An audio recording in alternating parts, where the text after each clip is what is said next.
Have you heard the Virginia way a lot lately? Because I have from Republican lawmakers, and it's not what you think. It's known today as a Virginian legal strategy. It's said to be a signal for politeness. But the term originates in Richmond's segregationalist past.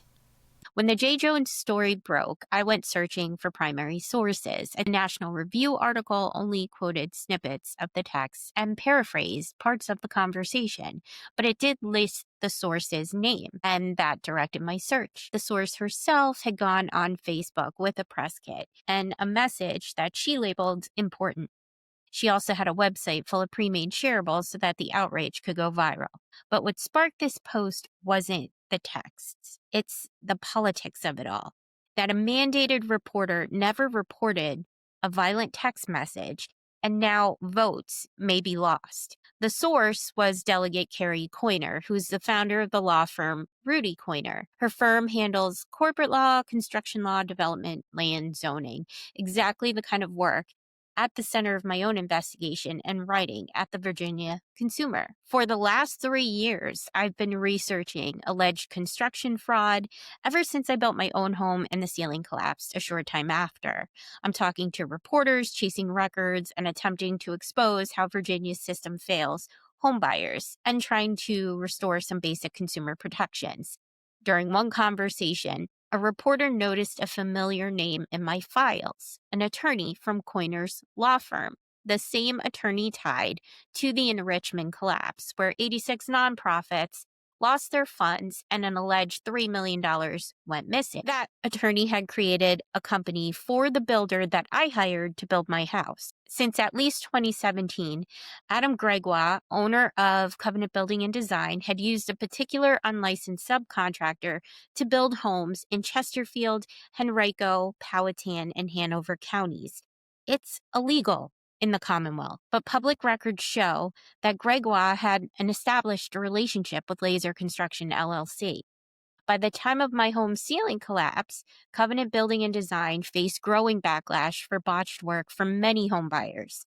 Homeowners were posting complaints online and in neighborhood websites. Adam Gregoire, owner of Covenant Building and Design, retained Carrie Hutcherson, then attorney at Rudy Coiner, Delegate Coiner's law firm. From the SEC filings, we can see that the unlicensed subcontractor reactivated an abandoned business registration on the same day that Hutcherson incorporated a new company with almost the exact same name. He created Laser Construction Services, LLC. Court testimony now solidifies my personal opinion, which was reflected in the public record. The record suggests that the new business name may have been close enough to cause confusion.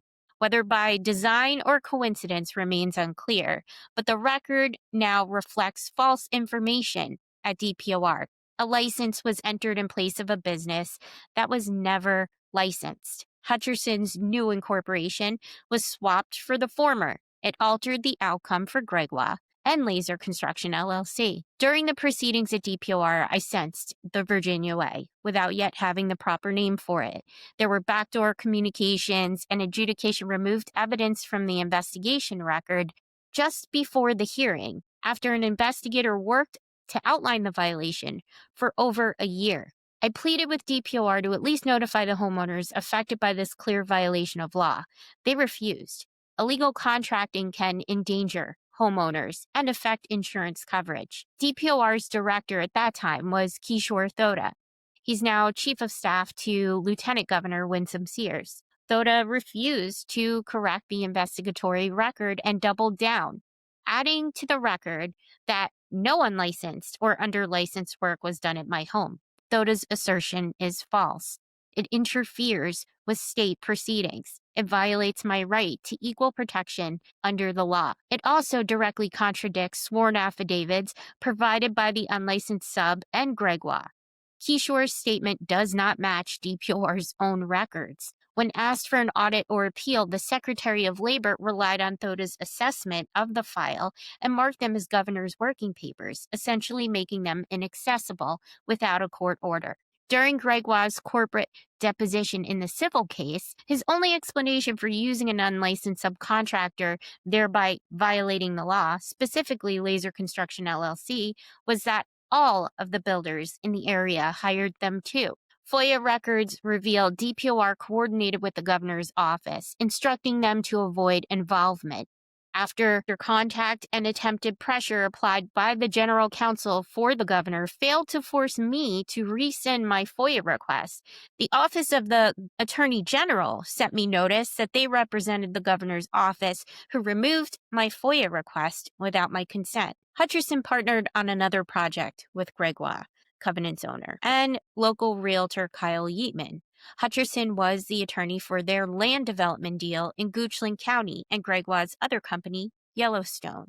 That proposal has quietly disappeared from marketing. In part 2, we'll cover how Rudy Coiner and Attorney General Jason Miyares are both connected to the Enrichment Foundation collapse, where 86 nonprofits lost their funds and no one was ever prosecuted. We'll hit on those notes and the hidden history next.